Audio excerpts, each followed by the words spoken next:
sou Deise Maranata e está no ar mais um Ela é o Elo, um espaço de encontro, escuta e conversa sobre temas que afetam a nossa vida em sociedade. O programa de hoje é sensível e urgente. Vamos falar sobre os impactos das enchentes na saúde mental da população. Em especial, como a dor emocional, a perda, o trauma e a reconstrução afetam o nosso bem-estar psicológico e quais os caminhos possíveis para o cuidado. Nossa primeira convidada é a psicóloga Aline Lopes, responsável pela área de psicologia do Hospital São Lucas da PUC Rio Grande do Sul. Com uma atuação direta no acolhimento às vítimas da enchente, a Aline vai nos ajudar a entender os impactos psíquicos desse tipo de tragédia e como acolher e cuidar de quem viveu isso de perto. Seja muito bem-vinda, Aline. Obrigada, olá, Deise, agradeço o convite. Vamos começar então falando um pouquinho, Aline, já que tu estás trabalhando diretamente com as vítimas da enchente, que tipo de sofrimento emocional vocês têm encontrado com mais frequência? Eu acho que eu preciso até trazer que a gente tem recebido diversos pacientes, dentro do hospital, que de uma certa forma, ou direta ou indiretamente, foram atingidos aí pela enchente, e a gente notou um crescente aumento, os principais são a ansiedade, a gente entende que a ansiedade ela está cada vez mais intensa, em pessoas que viveram aí, tiveram mais próximas, da enchente, foram afetadas, e também sintomas aí de depressão. Então são as duas, sofrimentos maiores que aparecem, mas claro que também lutos, lutos sobrepostos, porque a gente fala muito do luto das perdas, seja da perda da casa, do local ali onde residia, seja o luto pelo, daqui a pouco, animal de estimação, pelo emprego, porque muitas pessoas deixaram de ter o seu sustento em função da enchente. Então são alguns dos sofrimentos que mais têm vindo, além, é claro, do medo e da ansiedade relacionada a um novo evento, alguma coisa que possa acontecer, algum episódio aí climático e eles acabarem vivenciando novamente também, esse sofrimento.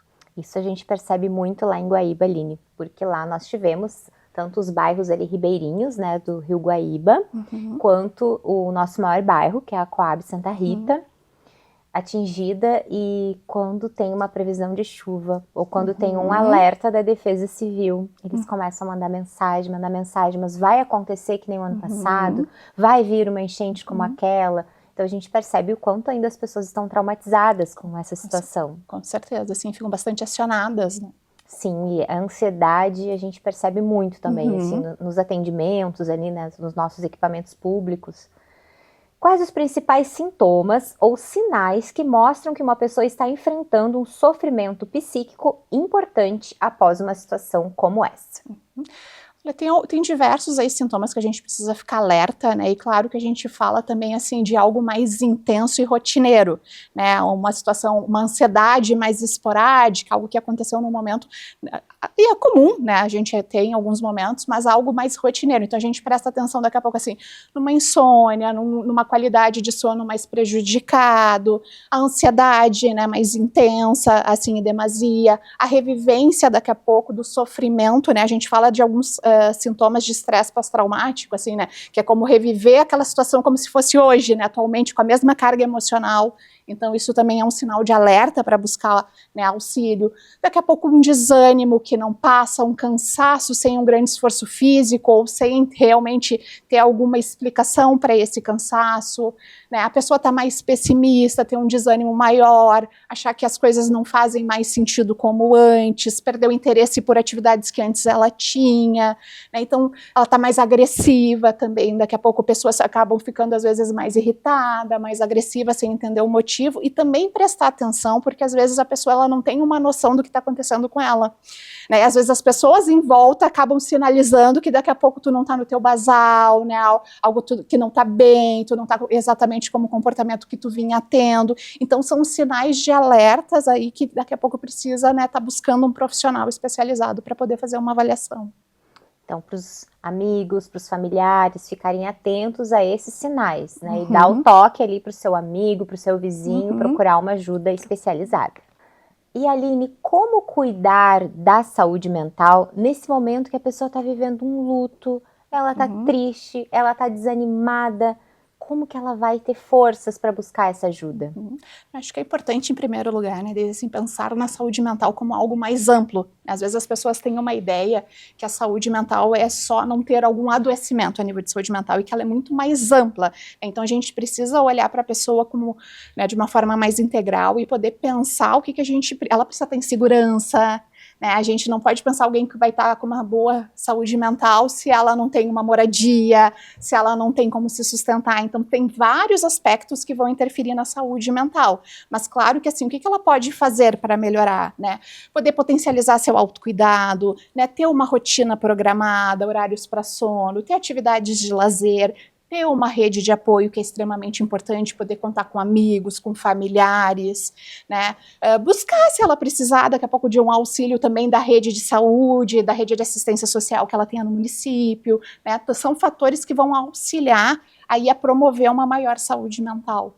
Questão do exercício físico também, né, Aline? Importante se envolver em alguma atividade. Alimentação, né, atividade física, tudo isso faz parte, né, da promoção da saúde mental, que muitas vezes as pessoas entendem que é só um acompanhamento especializado com um profissional de saúde mental. Não, vai muito além, né, desde a atividade física, a alimentação, né, as relações, né, ter relações saudáveis ali com pessoas, né, não abusar de álcool, não se automedicar também, né, que às vezes as pessoas têm esse costume, né, tomar a medicação de quem indicou, ir na farmácia e comprar por conta, não. Ela precisa de uma avaliação também, se precisa da medicação e qual tipo. Porque não é todos, né, Aline? Às vezes a pessoa vai para terapia e ela fica bem com a terapia, com o psicólogo, certeza. Ela não precisa ter uma medicação. E se ela precisar, o psicólogo vai encaminhar para um psiquiatra, né, para um responsável, para um médico, né, que possa fazer essa receita, né, receitar essa medicação. Em situações como essa, então, dessas tragédias, dessas calamidades, há perfis que são mais vulneráveis, por exemplo, os idosos, as crianças? Claro. Se a gente, acho que para falar de perfis, a gente precisa trazer, acho que da importância de pesquisas. Né? A gente precisa fazer cada vez mais pesquisas para ter essas ideias de quais perfis vão ser mais vulneráveis a esses eventos. O que a gente já tem alguma coisa de pesquisa, assim.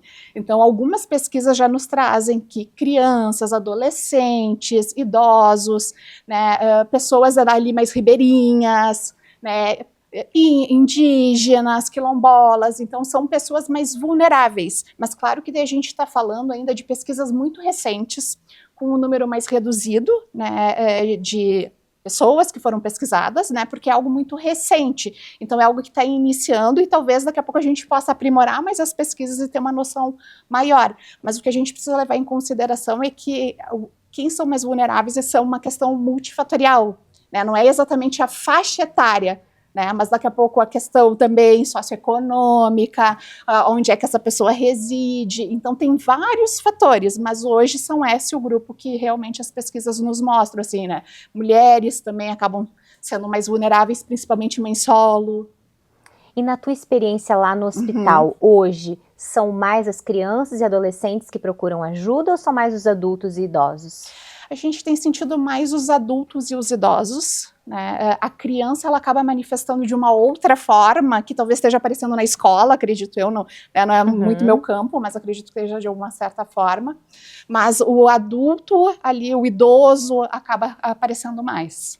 A gente percebe, né, conversando com eles, nós temos alguns equipamentos lá em Guaíba, a nossa Casa Solidária, que é um equipamento de assistência social, doação de roupas e calçados, mas a gente recebe eles, né, e a gente colocou uma nova casa no bairro Santa Rita, que é esse que foi bem atingido, 30 mil pessoas. A gente deixou esse equipamento lá com eles, com uma lavanderia solidária, para dar suporte também até eles se reorganizarem.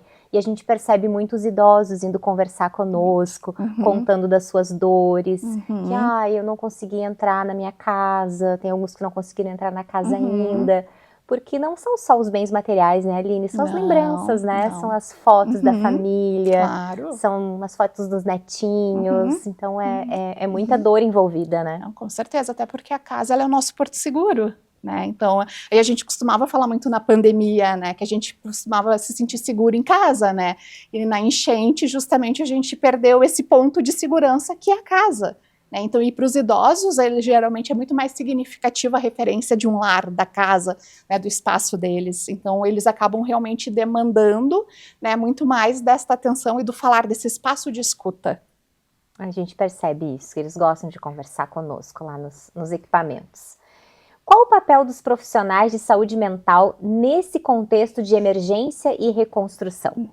Eu acho que assim, trazendo dois papéis e dois momentos diferentes também, né? O profissional da área da saúde, eu acho que assim, num primeiro momento, na situação ali mais agudizada, né, da catástrofe, é muito importante que as pessoas recebam de profissionais especializados primeiros auxílios psicológicos, né, que muitas pessoas não sabiam que existiam, acabou se falando muito agora durante a enchente, mas que são esses primeiros auxílios numa situação mais aguda, né, nesse momento que as pessoas estão mais desorganizadas, que não sabem para onde ir, o que está acontecendo, e que elas precisam de um auxílio até para se reorganizarem, recobrarem autonomia, né, e a partir dali essa avaliação também, né, de quem é que precisa do acompanhamento, porque nem todos vão precisar de um psicólogo ou, né, continuar fazendo psicoterapia, mas alguns vão precisar, então o profissional da saúde mental vai conseguir avaliar, alguns daqui a pouco vão precisar também de uma avaliação com um psiquiatra, e aí também vai se poder fazer né, essa avaliação, e aí num segundo momento esse acompanhamento para trabalhar o adoecimento que ficou, né, porque infelizmente muitas pessoas acabam desenvolvendo aí estresse pós-traumático, depressão, né, alguns transtornos ansiosos.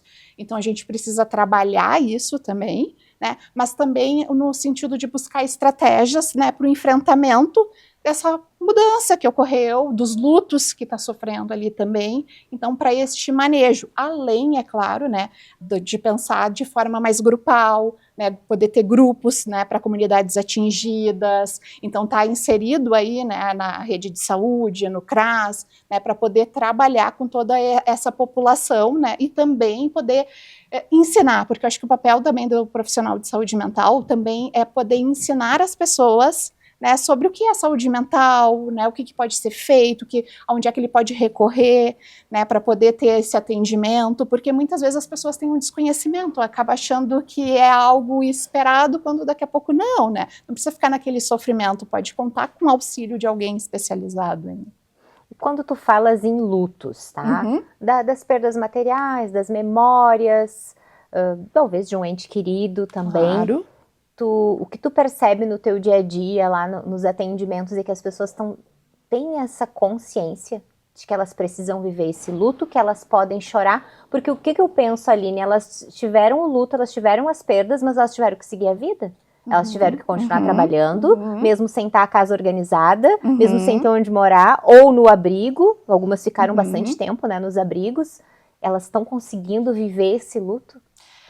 Assim, o que a gente percebe é que não, né, porque é isso, tem tanta coisa para dar conta que eu não consigo nem me permitir vivenciar, e também a gente tem uma cultura de não querer conectar, né, muitas vezes eu preciso ser forte, é que muitas vezes a gente escuta das pessoas de uma forma mais leiga, né, tu tem que ser forte, toca a tua vida, segue em frente, mas nem sempre é assim, né, e é importante, inclusive, até para prevenir adoecimento de saúde mental, que possa conectar, que possa expressar, né, esse sentimento desse luto, né, de poder realmente conectar a tristeza para o momento que está vivendo, né, isso faz parte de um processo de luto, mas que muitas vezes as pessoas estão chegando lá para a gente com lutos muito sobrepostos, inclusive, porque até pessoas que acabam, enfim, chegando no hospital por um adoecimento, e tu vai ver o histórico, é porque isso, não conseguiu vivenciar o luto, né, ou por alguma perda de uma pessoa lá atrás, pela casa na enchente, por emprego, e aí chega e já está adoecido, então assim, é um luto em cima do outro para conseguir dar conta, né, então a gente nota que realmente está muito difícil das pessoas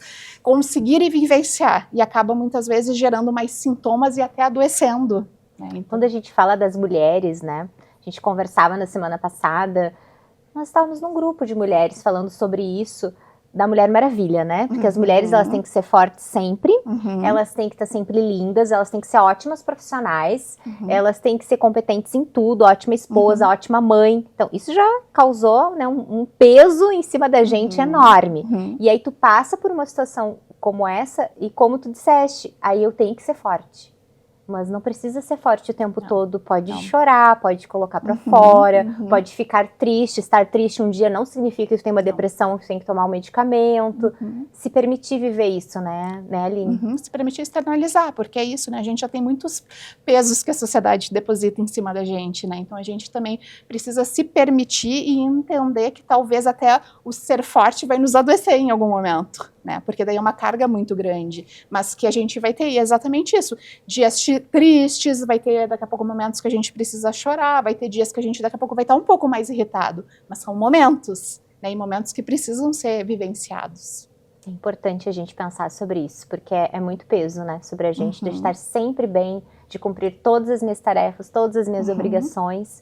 Então, a gente poder aprender a se permitir também, mostrar um pouquinho dos nossos sentimentos. Não precisamos ser fortes o tempo todo, não precisamos ser uma pedra o tempo todo, sempre perfeitas. Não existe isso, não existe vida perfeita, né? Não. Para finalizar, Aline, qual o recadinho que tu podia deixar para quem passou por esse momento triste e que...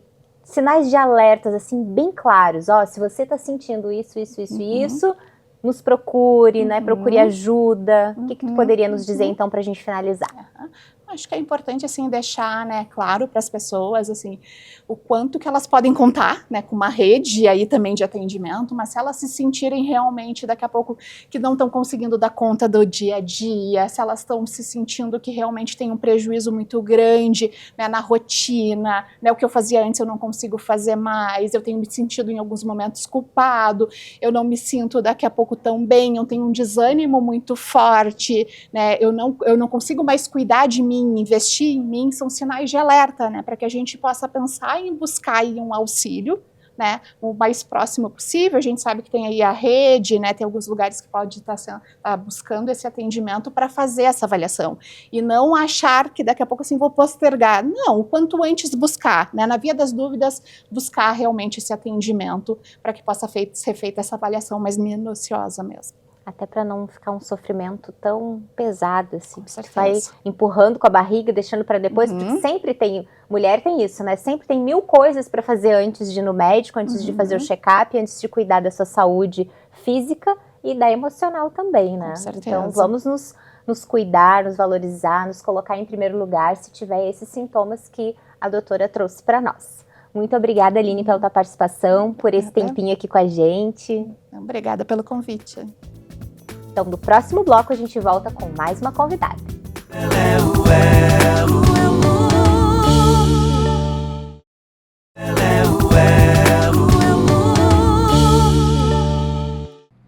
Olá, pessoal! Hoje o Papo Local é de Guaíba e eu estou com a secretária de Saúde, a Simone Pi. Obrigada pelo teu tempo, Simone. Obrigada pelo convite.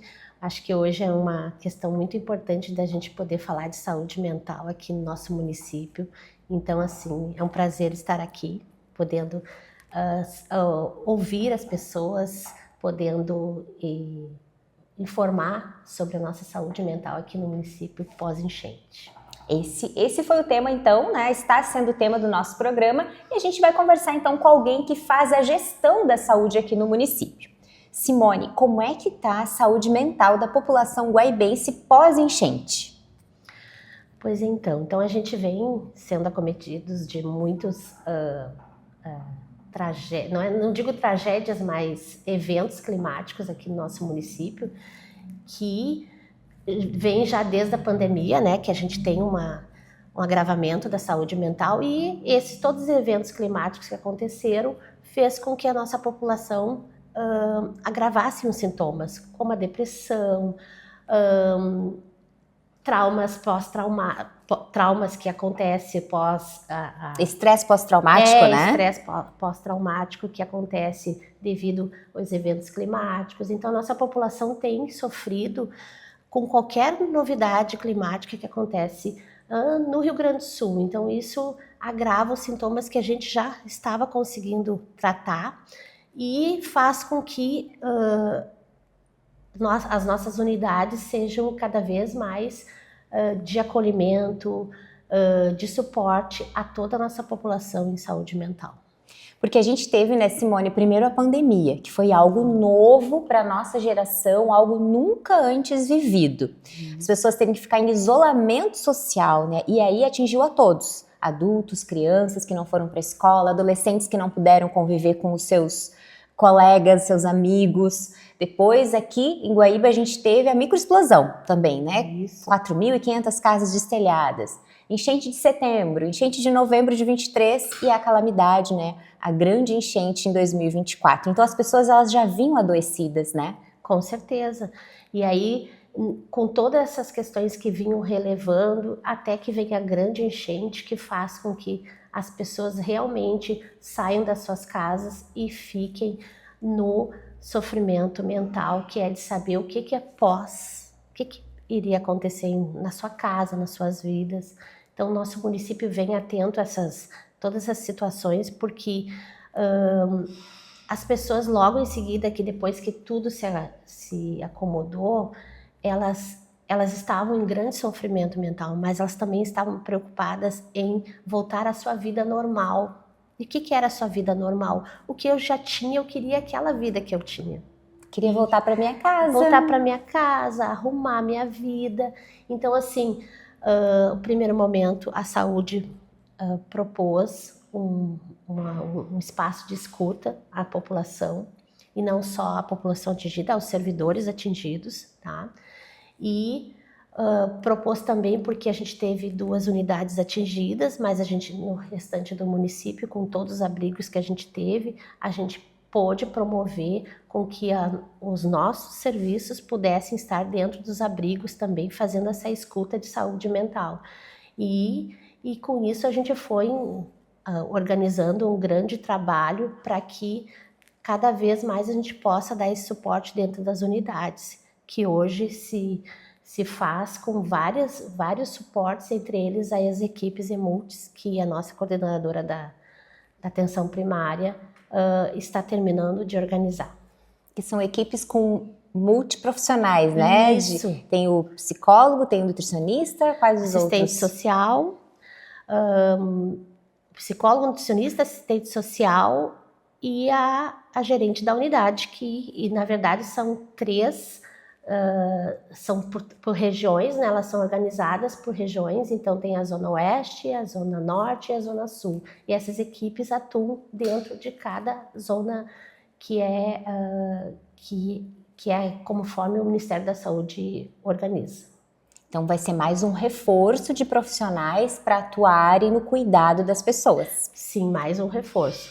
A gente está concretizando agora as equipes e em seguida e também fazendo formações dentro das unidades para que essas equipes atuem na seu grande suporte que vai dar à população. Simone, além da depressão que a gente já comentou, né, que se agravaram os casos, o estresse pós-traumático também, né, que aconteceu, foram vários traumas nesses últimos anos aqui no município. O que eu percebo também, conversando com mulheres, com adolescentes, é a questão da ansiedade. Vocês notaram o aumento de casos de ansiedade também?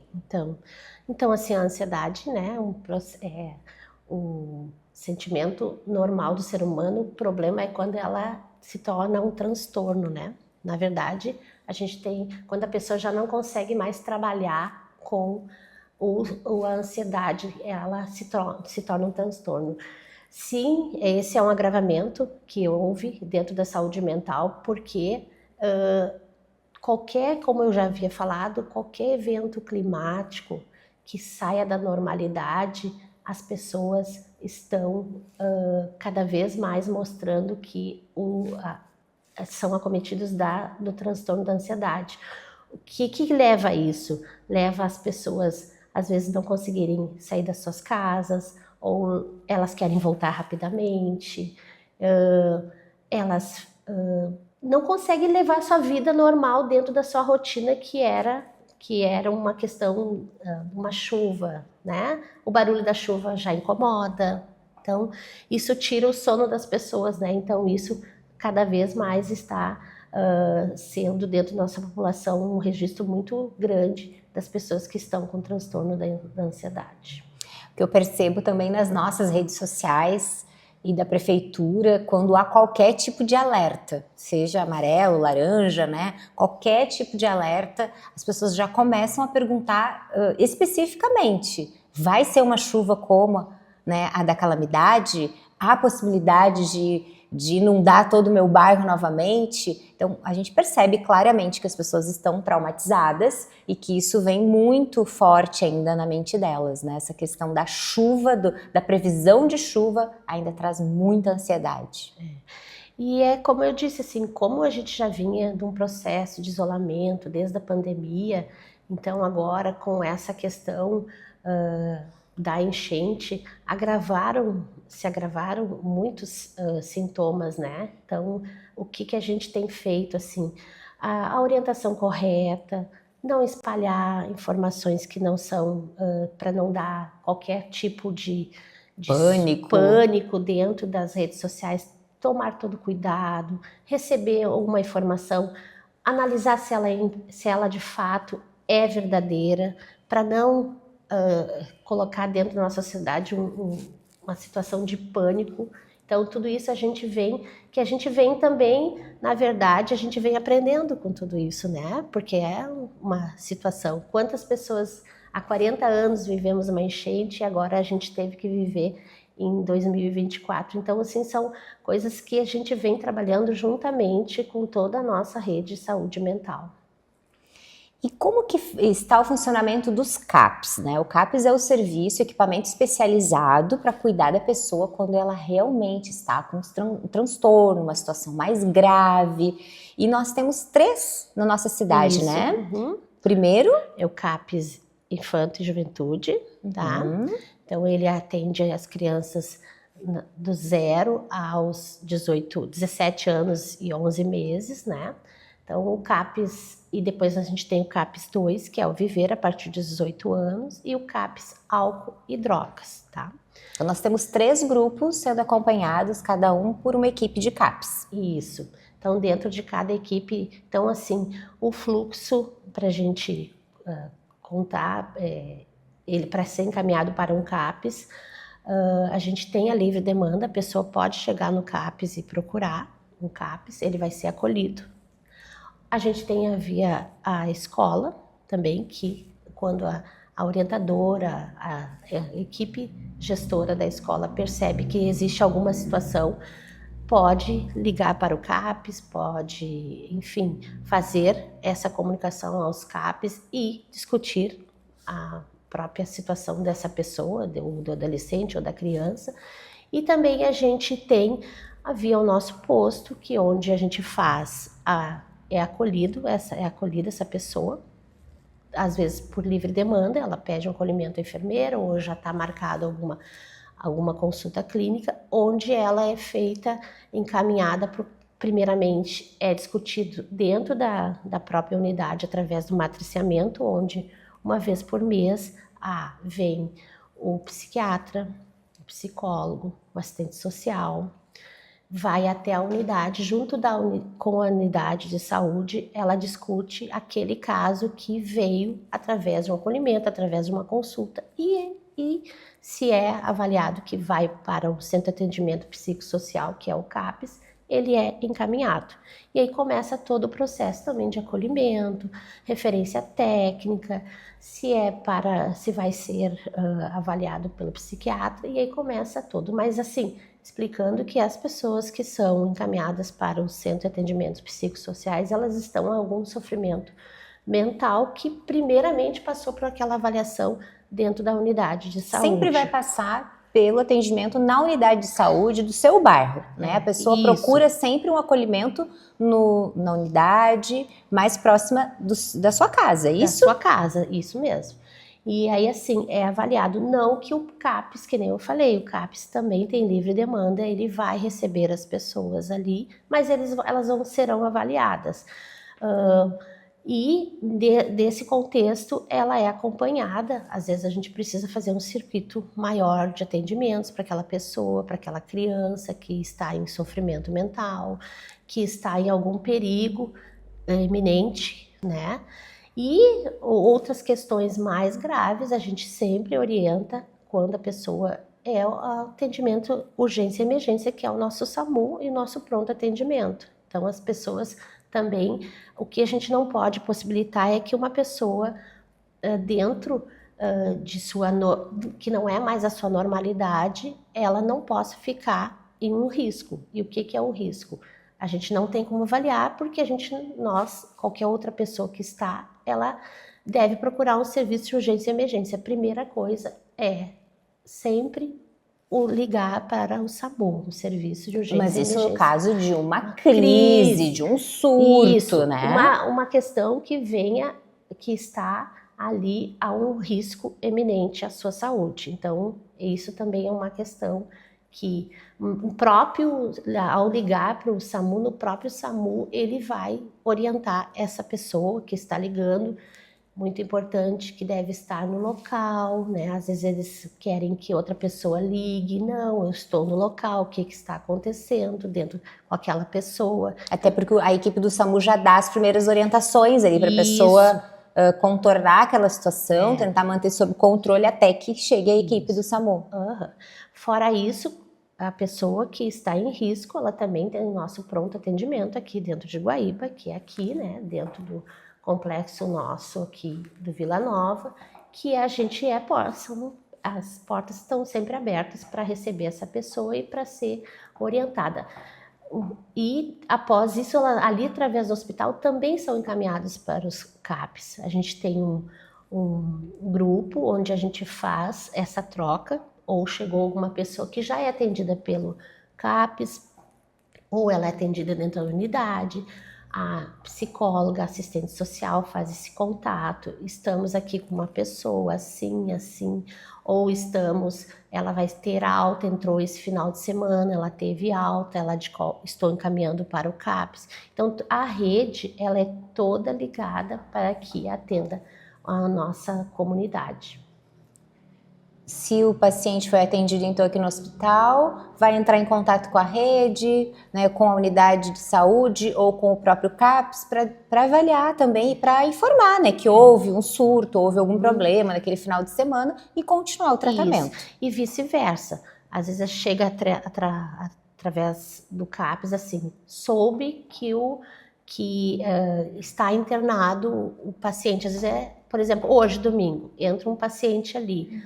Amanhã o CAPS fica sabendo, já o hospital faz o contato com a gente. Sim, está aqui, porque no final de semana o que acontece? Muitas vezes acontecem vários episódios dentro do contexto de saúde mental, e aí a comunicação a gente faz para direcionar esse paciente ao lugar certo, né? Simone, muito obrigada por esse bate-papo conosco, por trazer todas essas informações sobre a nossa comunidade guaibense, como ela está pós-enchente. Gratidão.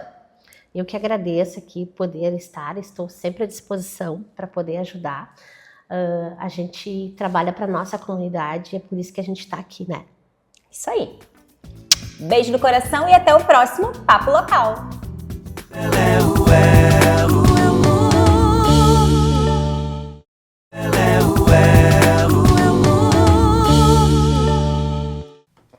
Nossa segunda convidada é Veridiana Zanetti, nutricionista, especialista em saúde coletiva e gerente das equipes multiprofissionais em Porto Alegre, as chamadas EMultis. Essas equipes vêm desempenhando um papel essencial na reorganização da atenção básica, especialmente nas regiões mais atingidas pela enchente, como Zona Norte, Humaitá e Ilhas, aqui em Porto Alegre. Seja muito bem-vinda, Veridiana!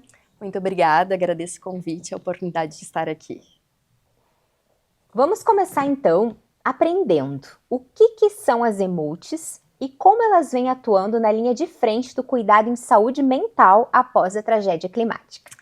Então, as EMultis são equipes multiprofissionais que atuam nas unidades de saúde. Elas atuam dando um suporte para as equipes mínimas, para os médicos e enfermeiros. E são equipes que levam profissionais de diferentes categorias para perto do território. Então, nós temos atuação de nutricionista, psicólogos, psiquiatra, fonoaudiólogo, profissional de educação física e dentre as nossas atividades, o nosso escopo de atuação, ele é bem vasto, ele é bem rico. Então, a gente realiza atendimento individual, visita domiciliar, atividades em grupo. Então, é uma proposta nova que surgiu recentemente, mas que vem para fortalecer o cuidado ampliado, o olhar integral para o indivíduo, para todas as suas necessidades. E hoje vocês estão atuando então nessas 3 regiões, isso? Zona Norte, Humaitá e Ilhas aqui em Porto Alegre. Isso, eu venho representando essas EMUTs, mas a gente tem EMUT espalhada por toda a cidade. Ainda não há uma cobertura de 100% das unidades de saúde com EMUT, mas há uma perspectiva para isto. Mas neste momento as que eu represento são estas, que são regiões que foram bastante impactadas, né, com o evento das enchentes. Muito bem. Como vocês estruturam o atendimento em territórios tão afetados e muitas vezes com infraestrutura ainda comprometida? Fiquei pensando quando tu falaste das ilhas, né? As ilhas frequentemente, quando há uma chuva em maior intensidade, elas são atingidas, as casas, os moradores ali ao redor. Então, a infraestrutura ainda está comprometida. Como é que vocês organizaram o trabalho ali? E essa EMUT especificamente, o local de atuação dela são em todas as unidades que sofreram impactos.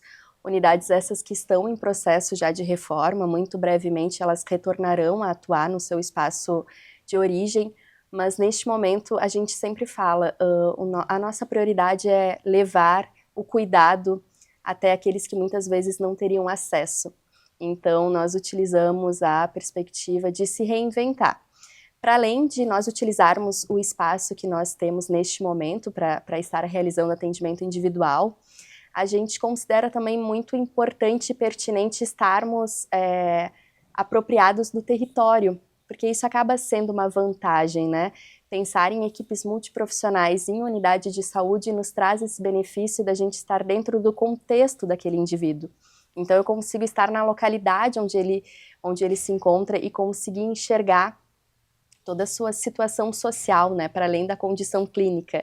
Então, a gente faz o diagnóstico do território, então, por exemplo, questões de grupos, a gente identifica se é uma população que tem uma característica de um maior número de idosos, a gente faz um grupo pensando neles, e assim por diante. Então, a nossa forma de desenvolver o nosso trabalho vai muito nesse diagnóstico territorial e buscando equipamentos do território, como fonte de alternativa e também como pertencimento, né? Eu acho que a comunidade se sente pertencente quando nós estamos perto dela, né? Então a gente atua nesta proposta. E estar no território onde as pessoas residem também facilita com que elas participem, né? Exatamente, a adesão, né? E é como eu trouxe antes, a ideia de dar acesso para aqueles que muitas vezes não conseguiriam acessar num local mais distante. Então, isso também é uma das nossas prioridades, a gente poder estar perto, a gente poder estar interligado com a rede também para identificar aqueles pacientes que precisam desse cuidado. Então, hoje, as unidades de saúde que têm EMUT, eles conseguem, a gente tem um trabalho muito integrado também com a unidade de saúde que nós atuamos, então nossas EMUTs atuam em mais de uma unidade, a gente circula entre as unidades para contemplar 100% essas unidades, então a gente consegue integrar, muito pensando que o usuário é só um, né? Então aquele usuário que foi atendido pelo médico, ele vai ser o mesmo que vai passar pela EMUT, enfim, se houver a necessidade. Então, também tem essa característica da integração com a rede, com a unidade. O primeiro contato, então, é feito com os pacientes que vão até as unidades de saúde. Isso, exatamente. A EMUT, a gente acessa a EMUT através da unidade de saúde. Eu sou usuário do território, eu consulto nessa unidade, e aí se identificou a necessidade que teria benefício eu passar por uma nutricionista. Então, a gente utiliza o termo de cuidado compartilhado. O profissional da unidade de saúde, o médico, o enfermeiro, o dentista, compartilha o cuidado para a EMUT. E aí a EMUT identifica, bom, esse é um caso que eu considero pertinente de realizar um atendimento individual, porque eu preciso fazer uma abordagem mais particular. Ou não, eu identifico que esse é um caso que se beneficiaria para o meu grupo de doenças crônicas, que é um grupo que traz uma abordagem mais ampla sobre comportamento alimentar, enfim. E aí eu dou esse direcionamento. Então, ou eu acredito que esse seja um caso de apoio matricial. O apoio matricial é uma ferramenta em que a gente proporciona uma discussão de caso. Então, para além da gente ter a garantia de uma resolutividade, muito pensando nos diferentes saberes, né, na troca de saberes entre profissionais, também há uma oportunidade, eu diria que de educação permanente, né? A gente poder, por exemplo, eu tenho psiquiatra na equipe, então quando eu troco com o psiquiatra, eu também estou empoderando ele, né? Às vezes de algum saber que é diferente do outro. Mas esse é o nosso formato de atuação. E dentre outras possibilidades, eu costumo dizer que nós somos muito criativos porque não existe uma receita de bolo. Cada caso vai nos provocar a pensar como a gente pode atuar nele de forma efetiva. Então a gente sempre vai ser criativo nesse sentido, porque daqui a pouco uma interconsulta para aquele caso seja o mais pertinente, uma consulta em que vai ter a presença do médico e do psicólogo ao mesmo tempo. Então a gente vê muito, cada caso vai ser um caso, a depender da demanda. Interessante e que privilégio, né, dessa comunidade poder ter o seu caso analisado com toda essa autonomia, com essa particularidade, essa pessoalidade, eu acho que é a palavra, né? Poder o paciente ser atendido e pensado, não, e para ele é melhor uma visita domiciliar, para ele é melhor uma consulta individual, ou para ele vai ser ótimo ele estar num grupo. Que bacana, né? Sim, e um agente que também é muito importante, né? A atenção primária, ela tem essa perspectiva, né? A gente faz tratamento, diagnóstico, mas o cerne da atenção primária é a promoção e a prevenção da saúde, né? Sim. E nós temos a figura dos agentes comunitários na unidade de saúde, então que são pessoas conhecedoras daquela localidade e o quanto isso também enriquece a nossa atuação, porque eu sei todo o contexto, eu consigo identificar, consigo ser mais assertivo na condução, né? Em qual tipo de abordagem que eu vou implicar nessa pessoa. Então, com certeza, é uma abordagem muito ampla, que a gente sempre vai olhar o indivíduo como um todo. Vocês têm iniciado, então, esse trabalho nas unidades de saúde, mas e como que faz a articulação com os demais equipamentos públicos? É feito algum tipo de, Sim, com de certeza. articulação? Sim. As equipes, elas são parte integrante das unidades, então elas estão vinculadas nas unidades. A gente acaba fazendo bastante articulação justamente por entender o que eu falei antes de que o indivíduo ele vai ter diferentes demandas, né? E quando a gente fala, por exemplo, em questões de saúde mental, existe um contexto que está atrelado a ele que a gente precisa considerar. E a nossa responsabilidade é cuidar da saúde, mas entender que muitas vezes a saúde vai ter um atravessamento social importante, que a gente precisa, é nosso dever estar acionando daqui a pouco um serviço do CRAS, um serviço do CREAS, assim como o usuário consultou em um outro serviço, em outra unidade, ou em algum serviço especializado, ou passou por um período de internação hospitalar, a gente poder identificar o caminhar dele, então também acontece essa articulação com os serviços. Isso é bem predominante, é bem prevalente, a gente tem isso como prática na nossa rotina. Que ótimo, né? Porque aí os equipamentos que atendem, que cuidam daquele paciente podem passar as informações e também contribuir com a equipe, né? Para saber qual o melhor caminho. Estreitar essa comunicação é essencial, né? Pensando nessa resolutividade, de assertividade, né? Então é isso que a gente busca sempre. Como garantir a continuidade no cuidado em saúde mental após o primeiro momento de crise, né? Passou ali a enchente, a pessoa voltou para sua casa, começou a sentir alguns sintomas de ansiedade, de depressão, como a gente conversou no primeiro bloco, né, com a doutora. Ela disse que o que mais tem apresentado é os sintomas de ansiedade. Mas aí a pessoa procura ajuda nesse primeiro momento. Mas como que a gente vai fazer com que ela continue com o tratamento? Existe uma estratégia específica para isso? Sim, a conformação da EMULT, ela já vem com essa ideia de longitudinal, de cuidado longitudinal. Então, a gente consegue diferentes formas de conseguir manter esse cuidado. E muito nesse olhar ampliado, né? Para além, nós temos, sim, para além do médico da unidade que pode vir a realizar o acompanhamento, nós temos o suporte do psiquiatra, mas muitas vezes a gente consegue abordagens de uma forma mais ampla, que não precise de medicamento. Então, por exemplo, nós temos as atividades coletivas, os grupos, e sempre haverá um atravessamento da saúde mental. Nós temos grupos de atividades físicas, de caminhada, de meditação, e o quanto esse tipo de atividade incide na saúde mental. Então, de novo, né, o privilégio que é estar perto da comunidade é poder acompanhá-la e identificar quando porventura a gente sabe que aquele usuário precisa estar conosco e não está. Então a gente fazer o que nós chamamos de busca ativa, a gente ir literalmente atrás dele, ir na sua casa e buscar esse vínculo, né? Estabelecer essa aproximação, esse vínculo para nós nos é muito rico e é o que permeia essa continuidade do cuidado, é essa relação de confiança de ambas as partes. Vai criar o vínculo, né, com ele, ainda mais com toda essa rede de cuidado, todos esses profissionais envolvidos. Imagina que bacana poder participar de uma atividade física, porque a saúde mental, a gente falava no bloco anterior sobre isso também, né? A saúde mental não é só a terapia, são vários tipos de cuidado, é o da alimentação, é o da atividade física, uma atividade de lazer, né? Também não só focar no trabalho, mas também poder ter uns momentos de lazer, passear com a família, estar com os filhos, estar com os amigos. A gente tem um grupo que ele é intitulado Autocuidado e que ele é conduzido por uma psicóloga e uma nutricionista. E é muito nesse olhar, né? Não existe como separar a saúde física da saúde emocional.